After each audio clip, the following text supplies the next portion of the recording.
Hi friends, ഇന്ന് evening വ്ളോഗാണ്. ഒരാഴ്ചയിൽ കൂടുതലായി കേട്ടോ ഇവിടെ മഴ തുടങ്ങിയിട്ട്. ഇപ്പോഴും പുറത്ത് മഴ പെയ്യുന്നുണ്ട് കേട്ടോ.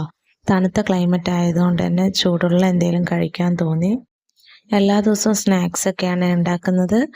ഇന്ന് അതുകൊണ്ട് പായസം ഉണ്ടാക്കാമെന്ന് കരുതി. പായസത്തിൻ്റെ മിക്സ് ഒന്നും ഇല്ലായിരുന്നു കേട്ടോ, അതുകൊണ്ട് തന്നെ അരിപ്പായസം ഉണ്ടാക്കാമെന്നാണ് വിചാരിച്ചത്. അങ്ങനെ പച്ചരി വേകാൻ വെച്ചിട്ടുണ്ടായിരുന്നു. ആ സമയം കൊണ്ട് തന്നെ ശർക്കര റെഡിയാക്കാമെന്ന് വിചാരിച്ചു.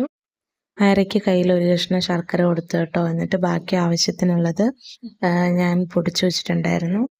ഈ സമയം കുക്കറിൽ വിസിൽ വന്നിട്ടുണ്ടായിരുന്നു കേട്ടോ. അത് മാറ്റിയിട്ട് ശർക്കര പാവ് കാച്ചാൻ വേണ്ടി വെച്ചു. കുറച്ച് പാത്രങ്ങളൊക്കെ കഴുകാനുണ്ടായിരുന്നു കേട്ടോ.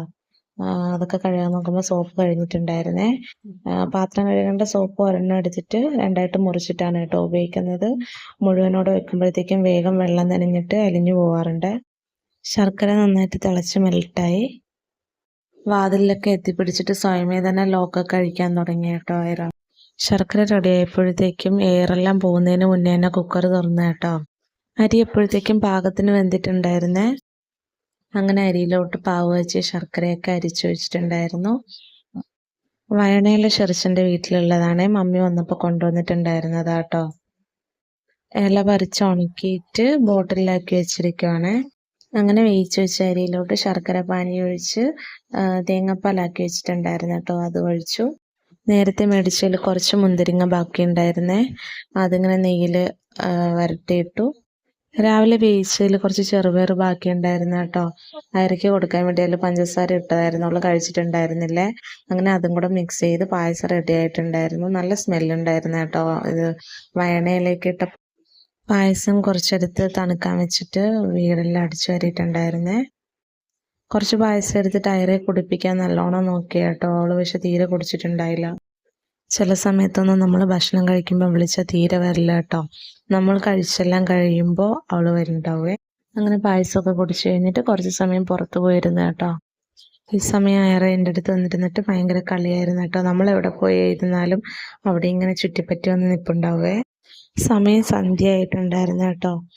മഴ പെയ്ത് കഴിഞ്ഞ് പിന്നെ തുണിയൊക്കെ ഉണങ്ങാൻ ഭയങ്കര പാടാണ്. പുറത്ത് അലക്കിയിട്ടിട്ട് രാത്രിയാകുമ്പോൾ എല്ലാം കൊണ്ട് അകത്തിടലാണ് കേട്ടോ പതിവ്. രാവിലെ മീൻ മേടിച്ച് വെച്ചിട്ടുണ്ടായിരുന്നേ, അങ്ങനെ അത് കഴുകാനുണ്ടായിരുന്നു. രാവിലെ ഉണ്ടാക്കാനുള്ള ഫിഷ് തലേ ദിവസം ഇതുപോലെ കഴുകി ഫ്രീസറിൽ വെക്കുവാണ് കേട്ടോ. രാവിലെ കഴുകാൻ എടുത്തു കഴിഞ്ഞാൽ അതിന് കുറേ സമയം ആവുന്നതുകൊണ്ട് എല്ലാ ദിവസവും ഇങ്ങനെ രാത്രി കഴുകി വെക്കലാണേ. ഇപ്പം മാങ്ങയുടെ സീസൺ ആയതുകൊണ്ട് മാങ്ങയ്ക്ക് കുറച്ച് വിലക്കുറവുണ്ട് കേട്ടോ. അങ്ങനെ കഴിഞ്ഞ ദിവസം മാർക്കറ്റിൽ പോയപ്പോൾ മാങ്ങ മേടിച്ചിട്ടുണ്ടായിരുന്നു. അത് ഒരെണ്ണം കട്ട് ചെയ്ത് ഞങ്ങളെല്ലാവരും കൂടെ കഴിച്ചിട്ടുണ്ടായിരുന്നു. വേറെ ഫ്രൂട്ട്സ് ഒന്നും അങ്ങനെ കഴിക്കത്തില്ല, പക്ഷെ മാങ്ങ ആൾക്ക് ഇഷ്ടമാണ് കഴിക്കാൻ. അങ്ങനെ കിച്ചണിൽ ജോലിയൊക്കെ കഴിഞ്ഞപ്പോൾ സന്ധ്യയായി കേട്ടോ.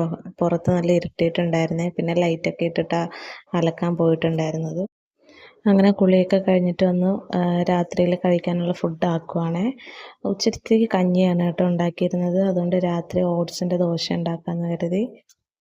അയരയ്ക്ക് മുട്ട പൊട്ടിക്കാൻ ഭയങ്കര ഇഷ്ടമാണ്. അങ്ങനെ ഓട്സ് കുതിർത്ത് വെച്ചതിലെല്ലാം മുട്ടയൊക്കെ പൊട്ടിച്ചൊഴിച്ചിട്ടുണ്ടായിരുന്നു. അങ്ങനെ വെജിറ്റബിൾ മുട്ടയെല്ലാം ആഡ് ചെയ്തു. പക്ഷേ എനിക്കൊരു അബദ്ധം പറ്റി കേട്ടോ. ഞാൻ കുറച്ച് വെള്ളം ആഡ് ചെയ്തിട്ടുണ്ടായിരുന്നേ. അതിൻ്റെ ആഫ്റ്റർ എഫക്റ്റ് ഞാൻ നിങ്ങൾക്ക് കാണിച്ചു തരാവേ. പാലൊഴിച്ചത് കുറച്ച് കുറവ് പോലെ തോന്നിയതുകൊണ്ടാണ് കേട്ടോ വെള്ളം ഒഴിച്ചത്. അങ്ങനെ എണ്ണയൊക്കെ ഒഴിച്ച് പാനിൽ ചുടാൻ വേണ്ടിയിട്ട് ഓട്സ് ഒഴിച്ചു കേട്ടോ. പക്ഷെ മറിച്ചിടാൻ ഭയങ്കര പാടായിരുന്നു കേട്ടോ. മാത്രമല്ല വെള്ളം ഒഴിച്ചുകൊണ്ടതുകൊണ്ട് തന്നെ എല്ലാം കഷ്ണങ്ങളായിട്ട് പൊട്ടിപ്പോയിട്ടുണ്ടായിരുന്നു. വെള്ളം ഒഴിച്ചതുകൊണ്ട് തന്നെ ഒന്നും ഷേപ്പിന് കിട്ടിയില്ല കേട്ടോ. ഉണ്ടാക്കിയ എല്ലാ ദോശയും പൊട്ടിപ്പോയിട്ടുണ്ടായിരുന്നേ. അങ്ങനെ ദോശയൊക്കെ കഴിച്ചു. അങ്ങനെ ഭക്ഷണം കഴിച്ച് കഴിഞ്ഞ് പാത്രമൊക്കെ കഴുകി കിച്ചണെല്ലാം അടിച്ചു വാരി വൃത്തിയാക്കി സ്ലാബൊക്കെ തുടച്ച് നീറ്റാക്കിയിട്ടുണ്ടായിരുന്നു കേട്ടോ.